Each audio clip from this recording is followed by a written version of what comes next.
और इस बीच यूक्रेन युद्ध पर एक और बड़ी खबर आ रही है। वहां के राष्ट्रपति ज़ेलेंस्की ने कहा है कि अगर इस युद्ध में यूक्रेन हारा तो अगला नंबर बाल्टिक सागर के आसपास मौजूद देशों का होगा। ये बहुत बड़ी चेतावनी दी है ज़ेलेंस्की ने। इसके अलावा ज़ेलेंस्की ने यह भी कहा है कि वो युद्ध रोकने के लिए अब सीधे पुतिन से बात करेंगे, यानी कि पुतिन से बात करने के लिए तैयार हो गए हैं। लेकिन साथ साथ ये भी चेतावनी दे दी है कि अगर यूक्रेन हारा, आशंका जता दी है उन्होंने पहले ही कि यूक्रेन अगर हारा, उन्होंने चेतावनी दी है कि अगर यूक्रेन हारता है तो बाल्टिक देशों पर खतरा मंडरा सकता है, उनके लिए खतरा बढ़ जाएगा। एस्टोनिया, लातविया, लिथुआनिया, ये तमाम देश ऐसे हैं जो बाल्टिक ओशन के पास हैं।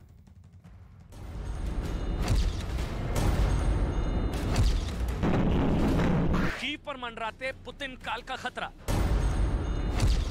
रूस यूक्रेन युद्ध की आंखों देखी। क्या महायुद्ध होकर रहेगा? यूक्रेन बॉर्डर से मेरे साथ।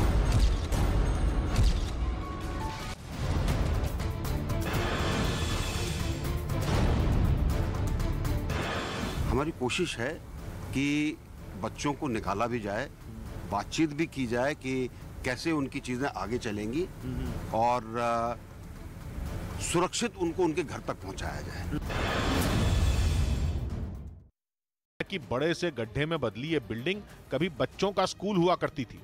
авіацією, тому що я так розумію, що поставлене завдання психологічне. यूक्रेन के मुताबिक रूस की सेना को खार्किव में घुसने से रोक दिया गया, जिसके बाद बौखलाहट में उसने मिसाइल हमले करके वहां के नागरिकों को निशाना बनाया। उधर यूक्रेन के सुमी शहर में रूस के सैनिकों को मुंह तोड़ जवाब दिया गया। उसके कई टैंकों को यूक्रेन की सेना ने तबाह कर दिया। इन जवाबी हमलों से जुड़ा एक वीडियो यूक्रेन की सरकार ने जारी किया, जिसमें दिखा कि सुमी शहर की एक सड़क पर खड़े रूस के 2 टैंकों को यूक्रेन के सैनिकों ने रॉकेट लॉन्चर से उड़ा दिया,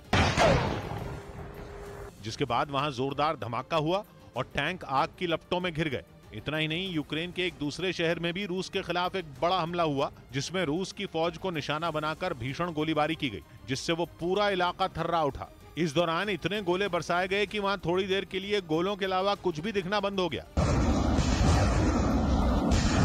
अपनी सेना के इस कारनामे से खुश होकर यूक्रेन के राष्ट्रपति ने रूस को धमकी तक दे डाली। Вони не зайшли, всюди знищать. У них не буде тут спокою. У них यूक्रेन की फौज की जवाबी कार्रवाई का ये सिलसिला इसी तरह काफी देर तक वहां चलता रहा। वहीं यूक्रेन की राजधानी कीव की ओर बढ़ रही रूसी सेना को घेरने के लिए यूक्रेन की फौज ने बड़ा कदम उठाया। उसने कीव को जोड़ने वाले एक अहम पुल को बम धमाके से उड़ा दिया, जिसका एक वीडियो खुद यूक्रेन की सेना की ओर से जारी किया गया, जिसमें पुल को गिराने के लिए एक साथ 2 बड़े धमाके होते दिखाई दिए। धमाके इतने जोरदार थे कि कई किलोमीटर दूर तक भी उनकी आवाज सुनाई दी। और ब्लास्ट के बाद वहां से काफी ऊंचाई तक धूल और धुएं का गुबार उठता नजर आया।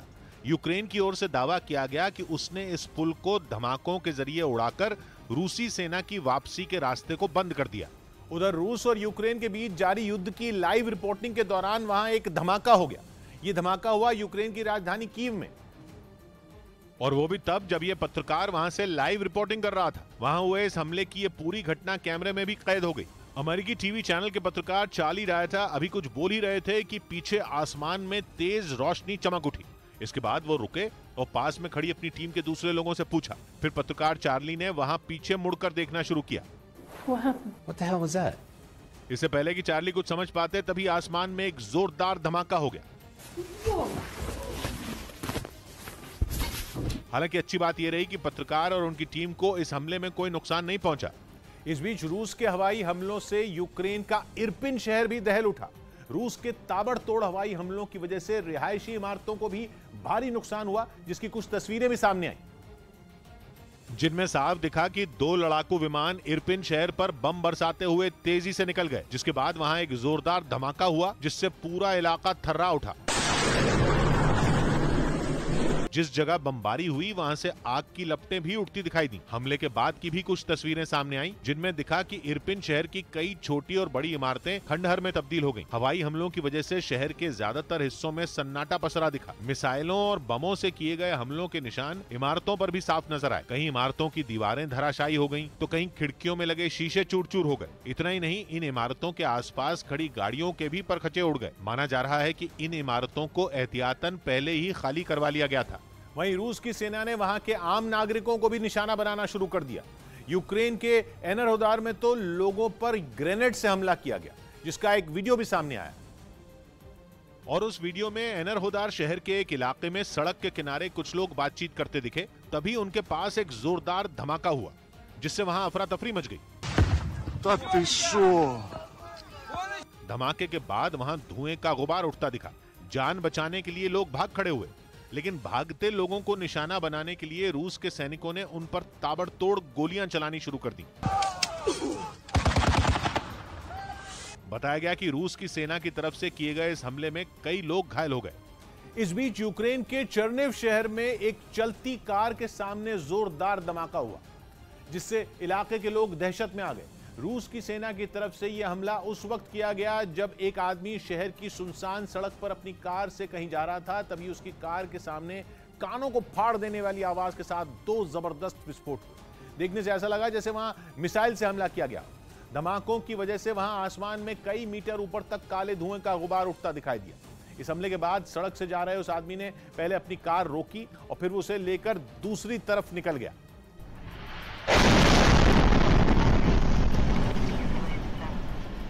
उधर जंग के बीच यूक्रेन की एक बंदरगाह पर बांग्लादेश का एक जहाज मिसाइल हमले में तबाह हो गया, जिसमें एक इंजीनियर की मौत हो गई। इस हमले का एक वीडियो भी सामने आया, जिसमें दिखा कि यूक्रेन के मिकोलाइव में बंदरगाह पर एक जोरदार धमाका हुआ। इसके बाद वहां से आग की लपटें और धुएं का गुबार उठता दिखा। बताया गया कि जिस जहाज पर हमला हुआ उस पर बांग्लादेश का झंडा लगा था और वो 24 फरवरी को सामान लेकर वहां पहुंचा था, लेकिन युद्ध शुरू होने की वजह से वो वहीं फंस गया। इसी बीच रूस के मिसाइल हमले में वो तबाह हो गया। इस हमले में बांग्लादेश के एक इंजीनियर ने दम तोड़ दिया, जबकि कई लोग घायल हो गए। इस बीच ब्रिटेन के रक्षा विभाग ने दावा किया कि यूक्रेन की राजधानी कीव से रूस अब भी 30 किलोमीटर दूर है, जहां कब्जे के लिए रूस की सेना ताबड़तोड़ हमले कर रही है। ऐसी बमबारी दिन में ही नहीं, रात में भी जारी है, जिसका एक और वीडियो सामने आया। इसमें दिखा कि वहां रात में ऊंची ऊंची इमारतों के पीछे एक बड़ा धमाका हुआ, जो इतना जोरदार था कि इससे कीव के आसमान में चारों तरफ रोशनी ही रोशनी हो गई। एक पल के लिए लगा कि कहीं दिन तो नहीं हो गया। इसी कीव की कुछ सैटेलाइट तस्वीरें भी सामने आई, जिनमें वहां धुआं ही धुआं नजर आया। मतलब एक साथ कीव के कई ठिकाने तबाह कर दिए गए। 2 दिन पहले ही रूसी सेना के 64 किलोमीटर लंबे काफिले की तस्वीरें भी सामने आई थी, जो लगातार कीव की ओर कूच कर रही है।